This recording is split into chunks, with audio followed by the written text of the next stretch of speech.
Hello, friends. A warm welcome to your own channel 3 Minute Maths. You'll be surprised to know that I don't teach maths, but I make you understand maths in a magical way. First, watch my full video, and when you feel you understood the explanation, then subscribe my channel and share it with your friends. दोस्त, आज हम लोग जो discuss करने वाले हैं वो what is money, और इसके अलग अलग रूप है। मनी एक बुज़ुर्ग के पास उसकी अलग रूप होती है, मनी एक हाउसवाइफ या एक वर्किंग एम्प्लॉय उसकी अलग यूज़ होती है, और एक मनी एक बच्चे के पास आती है तो अलग अलग उसकी यूजेस होती है। चलिए इसको समझते हैं। जैसे एक बुज़ुर्ग आदमी है, उसके पास काफ़ी पैसा उसने कमा लिया, रिटायरमेंट के बाद उसको काफ़ी पैसा आ गया, तो वो सोचता है कि मेरा पैसा कैसे ग्रो करे, कहाँ लगाऊँ ताकि मुझे बेस्ट से बेस्ट रिटर्न आए।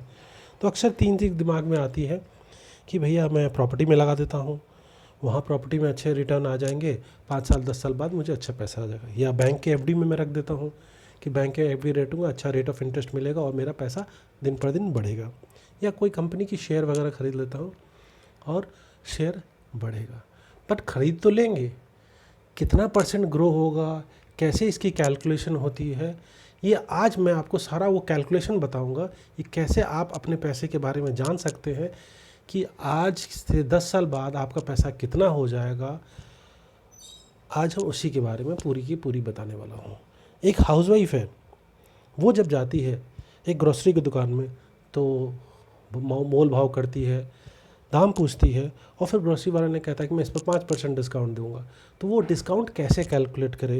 या वो मॉल में जाती है, मॉल में देखे एक जैकेट है, 2-3 हज़ार रुपये की जैकेट है, और उस पर लिखा हुआ 30% के डिस्काउंट, 35% का डिस्काउंट।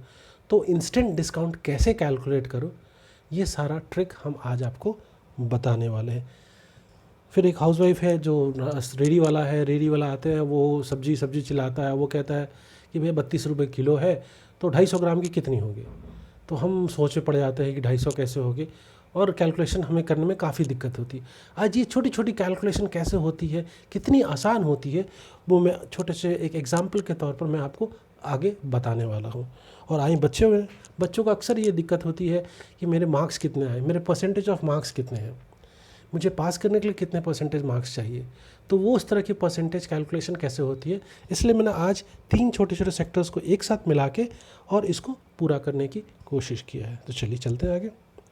पहला मैंने लिया है, बुज़ुर्ग की लिया है जो ओल्ड एज है या 50+ के हैं, उनके पास अच्छा हैंडसम मनी आ गया है हाथ में, पैसा पूरा साल कमाया था, अब वो चाह रहा है अब वो नहीं काम करे, उसका पैसा काम करे। तो उनके दिमाग में पहला आया कि बैंक में रख देते हैं। तो बैंक में उन्होंने रखा, उन्होंने अपना 50,000 रुपया बैंक में रख दिया। बैंक ने कहा कि भैया हमको 7% रेट ऑफ इंटरेस्ट देंगे 1 साल के लिए।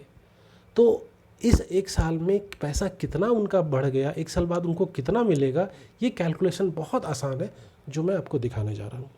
तो मैंने दिखाया कि 50,000 उन्होंने बैंक में जमा किया, 7% रेट ऑफ इंटरेस्ट है, और टाइम उन्होंने 1 साल लिया। तो इंटरेस्ट कैसे निकालते हैं, एक छोटा सा आसान तरीका है, principal into rate into time upon 100। Principal क्या होता है, जो मूलधन होता है, रेट जो 7% उन्होंने दिया है, और टाइम 1 साल का वक्त लिया, अपॉन 100। ये फॉर्मूला आप याद रखिएगा, आपका ब्याज निकालने, उसको इंग्लिश में इंटरेस्ट कहते हैं, वो निकाल सकते हैं। तो मैंने आपके सामने कैलकुलेट करके दिखाया, 50,000 मेरा इंटरेस्ट प्रिंसिपल था, रेट 7 था, और टाइम 1 ईयर था। उसको 100 से डिवाइड किया तो हमारा आया 3,500। यानी हमें जो इंटरेस्ट 1 साल बाद मिली वो 3500 रुपये है। तो 1 साल बाद जो मैंने बैंक में पैसा रखा था वो मुझे कितना मिलेगा, 50,000 नहीं, 53,500। तो मुझे कितना का फ़ायदा हुआ, 3,500। यदि आपको ये फॉर्मूला आता है इंटरेस्ट का, that is PTR upon 100, principal into rate into time upon 100, तो आप बैंक की कैलकुलेशन करना कितना आसान है आप सीख जाओगे। मान लीजिए 1 साल ना, मैंने 2 साल के लिए एफडी कर दिया, तो क्या होगा। तो फिर मैं सेकेंड ईयर में, अब यहाँ ध्यान दीजिएगा, जो मेरा पैसा 50,000 था, अब वो बढ़ के कितना हो गया, 53,500। तो अब मेरा मूलधन कितना हुआ, यानी प्रिंसिपल अमाउंट कितना हुआ, दैट इज़ 53,500। इसीलिए मैंने सेकेंड ईयर में क्या दिखाया, 53,500 लिया, टाइम वही 1 साल, रेट ऑफ इंटरेस्ट वही 7, और उससे हमें कितना मिला। अब इस बार हम देख सकते हैं जो रेट ऑफ इंटरेस्ट जो मुझे मिला था, पहले मिला था 3500 रुपया, अब मैं देख सकता हूँ वो 3500 ना हो के वो 3745 है, वो बढ़ गया। तो सेकेंड ईयर के एंड में मुझे अब कितना मिलेगा, मेरा बैंक जो 50,000 मैंने जमा किया था, तो 2 साल बाद मुझे मिला 57,250। ₹45। तो यदि आप ये कैलकुलेशन, सिंपल इंटरेस्ट की कैलकुलेशन यदि आपको आ जाती है, that is P into T into R upon 100, तो आप बैंक की छोटे मोटे कैलकुलेशन आप कर सकते हो। चलिए एक और एग्जांपल से समझते हैं। मान लीजिए आपने एक प्रॉपर्टी लेने का सोचा और प्रॉपर्टी की जो वैल्यू है वो 40 लाख की है, और जिस ब्रोकर से आपने लिया उन्होंने कहा कि सर इसकी प्रॉपर्टी की एक ग्रोथ जो है वो सालाना 10% के हिसाब से होगी। तो ये बताइए कि 10 साल बाद मेरी प्रॉपर्टी कितने की हो जाएगी। अब यहाँ आके हम लोगों की कैलकुलेशन गड़बड़ा जाती है, हमें समझ में नहीं आता कि कैसे कैलकुलेट करें। तो यहाँ हम लोग यूज़ करेंगे कंपाउंड इंटरेस्ट का फॉर्मूला।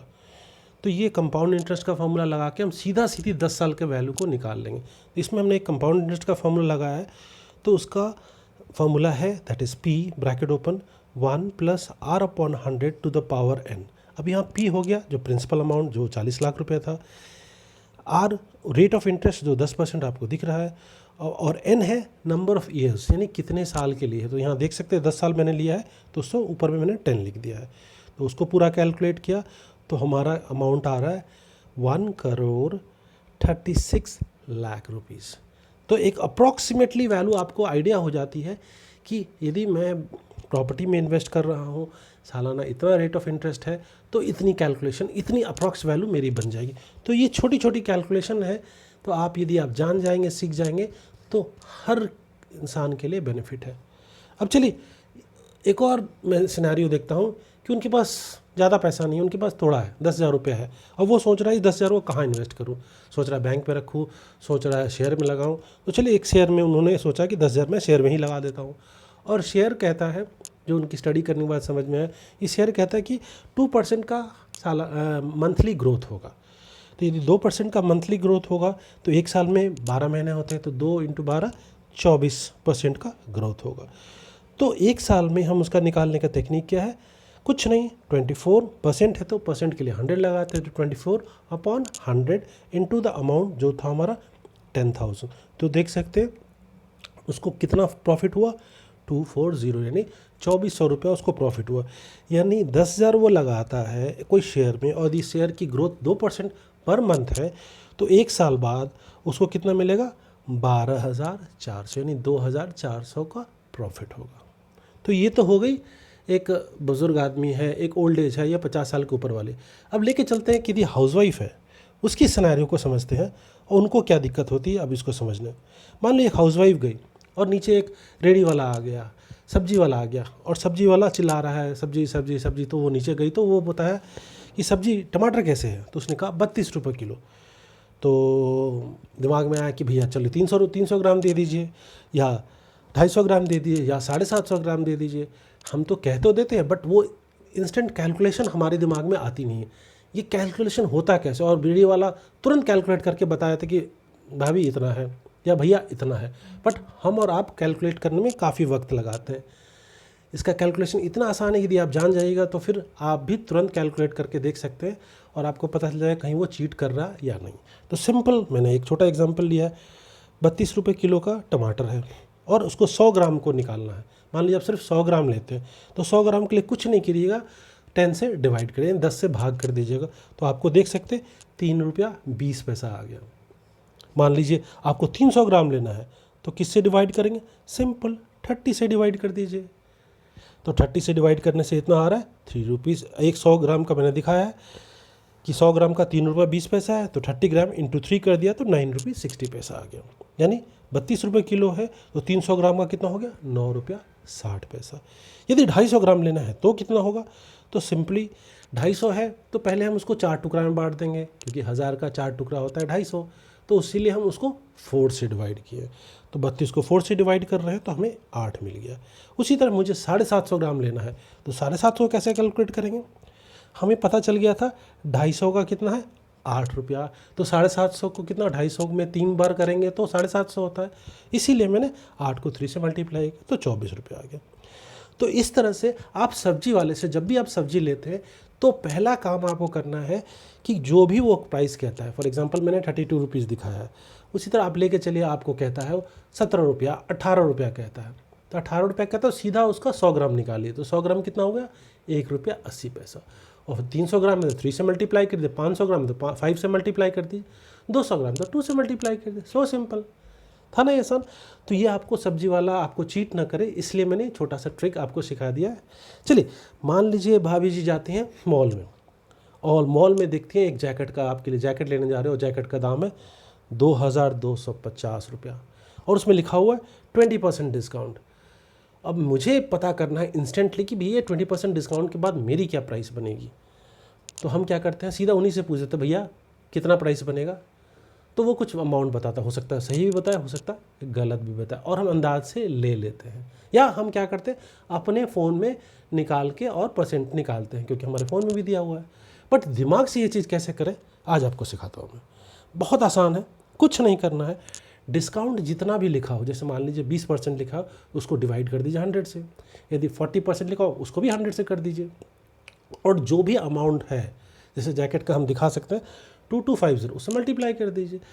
कहने के मतलब सिंपल है कि जो भी अमाउंट, जो भी डिस्काउंट दिया हो उसको 100 से डिवाइड कर दीजिए, और उसको बाकी जो अमाउंट है उसको मल्टीप्लाई कर दीजिए। तो एग्जांपल मैंने दिखाया आपको 2250 उस जैकेट का दाम था, 20% डिस्काउंट मिला, तो 20% को जैसे इस परसेंट दिखता है तो 20/100 कर दिया, इंटू 2250 कर दिया, इन सबको मल्टीप्लाई किया तो मेरा आया 450 रुपीज़, यानी 450 रुपये का मुझे डिस्काउंट मिला।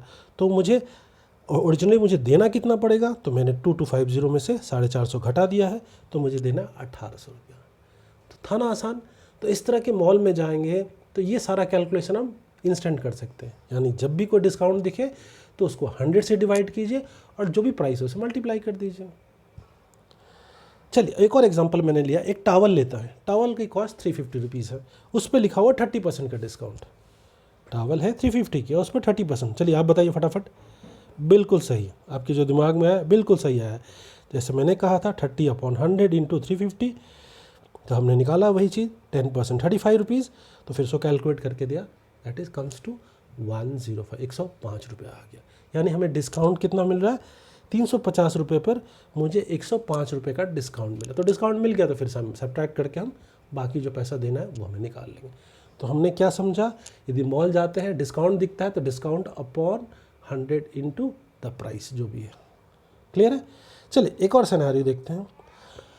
अब अक्सर बच्चे लोग के दिमाग में दो ही सवाल आते हैं कि भैया मेरे कितने मार्क्स आएंगे, और मार्क्स आएंगे तो कितने परसेंटेज मार्क्स है, क्या मैं फर्स्ट कर रहा हूँ, क्या मैं सेकंड कर रहा हूँ, क्या मैं थर्ड आ रहा हूँ, क्या मेरी पासिंग परसेंटेज क्या है, ये पासिंग परसेंटेज कैसे निकालते हैं, कितने नंबर आना चाहिए ताकि मैं पास कर जाऊँ। तो इसको कैसे कैलकुलेट करते हैं, बहुत आसान तरीका जो मैं अभी दिखाने जा रहा हूँ। मान लीजिए आपके जो टोटल मार्क्स है वो 800 है, और आपने उसमें स्कोर किया है 756। कितना स्कोर किया, 750। तो मुझे ये जानना है कि मेरा परसेंटेज कितना है। तो कोई भी परसेंटेज निकालने का टेक्निक है कि जो नंबर आपको मिला है उसको ऊपर रखिए, जितना नंबर में मिला है उसको नीचे रखिए, और उसको 100 से मल्टीप्लाई कर दीजिए। फिर से जितना आपको मिला है दैट इज़ 756, पूरे नंबर यानी 800 इंटू 100। तो आप देख सकते हैं मैंने कैलकुलेट करके दिखाया 756/800 इंटू 100, तो ये आ रहा है 94.5%। यानी इस बच्चे को 94.5% मार्क्स मिला। अब ये तो हो गया परसेंटेज निकालने का, कि मुझे मार्क्स पता है, मुझे परसेंटेज निकालने का। अब मुझे ये जानना है कि 80 मार्क्स तो है, टोटल 80 मार्क्स है, और उसमें पासिंग परसेंटेज 33 है, तो मुझे कितना नंबर लाना चाहिए ताकि मैं पास कर जाऊँ। फिर से सवाल ये है कि टोटल मार्क्स 80 है और उसमें पास आने के लिए, पास करने के लिए 33% की ज़रूरत है। तो मुझे ये जानना है कि मुझे कितना नंबर चाहिए ताकि मैं पास कर सकूँ। तो बस जैसे परसेंटेज दिखे, मैंने पहले भी बताया था इसके पहले, परसेंटेज दिखे तो 100 से डिवाइड कर दीजिए, तो क्या हुआ 33/100, और फिर उसको 80 से मल्टीप्लाई कर दीजिए, तो आया 26.4 यानी 26.4, यानी अप्रॉक्स मैं लेके चला 27 नंबर आपको चाहिए पास करने के लिए। तो इस तरह से आप कैलकुलेट कर सकते हैं कि आपको पास करने के लिए कितना चाहिए, या आपके जो नंबर आए हैं उसके परसेंटेज निकालने के कितने चाहिए। कैसा लगा आपको ये मेरा वीडियो। यदि आपको मेरा वीडियो अच्छा लगा है तो प्लीज़ अपने फ्रेंड्स, अपने फैमिली में इसको शेयर कीजिए।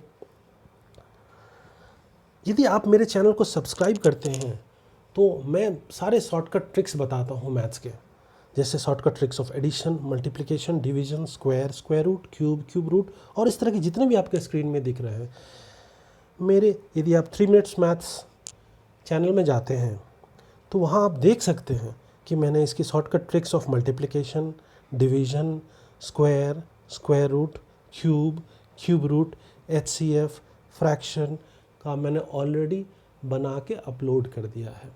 तो यदि आपको इस तरह से चीज़ों को इंटरेस्ट है तो आप वहाँ भी जाके देख सकते हैं। तो यदि आप सब्सक्राइब करेंगे तो रेगुलरली आपको ये सारा अपडेट्स मिलते रहेगा।